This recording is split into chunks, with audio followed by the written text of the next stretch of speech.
What is an MMIRL TTRPG?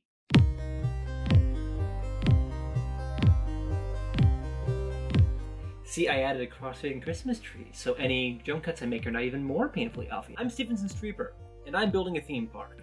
If you want to know a bit more about it, check out this video here, in which I confidently insinuate that I somehow know more about theme park design and philosophy than the world's biggest and most powerful media conglomerate known to human history.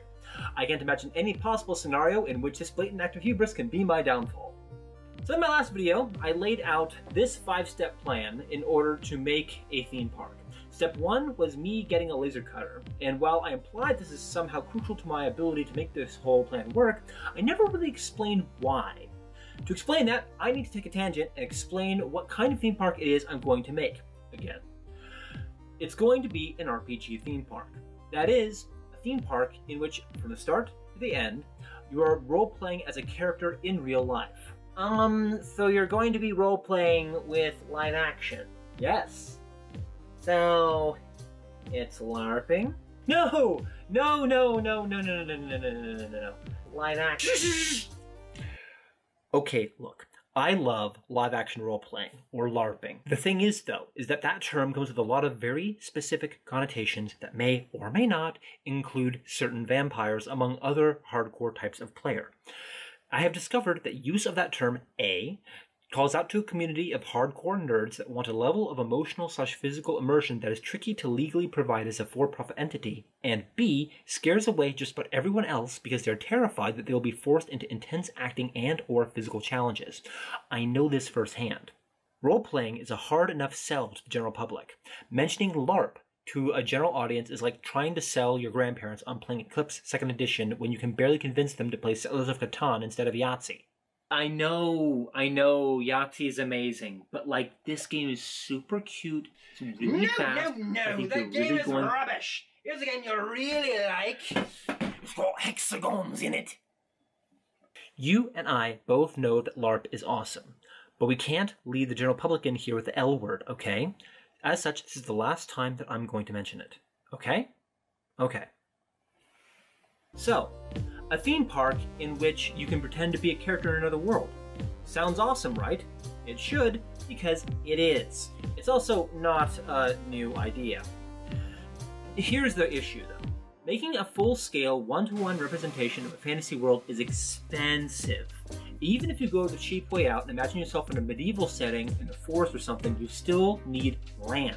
And as you can clearly see in this list from last week's video, land is an expensive thing, especially when you don't own any.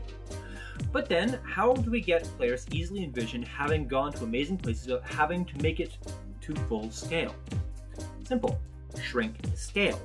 We make little dioramas for players and have part of the game/park happen on a tabletop as mediated by a live game runner. Hip kids in the know call this a TTRPG, or a Turtle Top Real Projector Graph. That explains the second half of the title of this video. I make a custom RPG system that runs more smoothly and is more beginner roleplay friendly. And we have an all-killer, no waiting on your turn filler game experience. Obviously, though, we can't have folks coming down to play on just any tabletop. It's got to be special. So what will it look like? Say hello to my adorably little friend. This is a diorama of an escape room, or more specifically, it's a dollhouse scale model I made for a streamer named PaymoneyWubby and his associate Alex last October for Halloween. It was great, and you can watch a video recap of that on his channel in the description. The object there was to make an escape room style experience that involved all 7,000 of his viewers. It went over super well, and most of the people watching this video when it comes out will likely be aware of both it and the laser cutter campaign I'm in the middle of. The plan is to use this laser cutter for making more experiences like this that will let players play through short one-shot sessions called raids. Part of the theme park will be visiting the exotic locales represented in these miniature forms, while the other parts, the parts that involve face-to-face interaction with the players, will happen in full-scale sets. That way we can get the best bang for the RPG buck. It'll be like an MMO, but in real life. And... oh!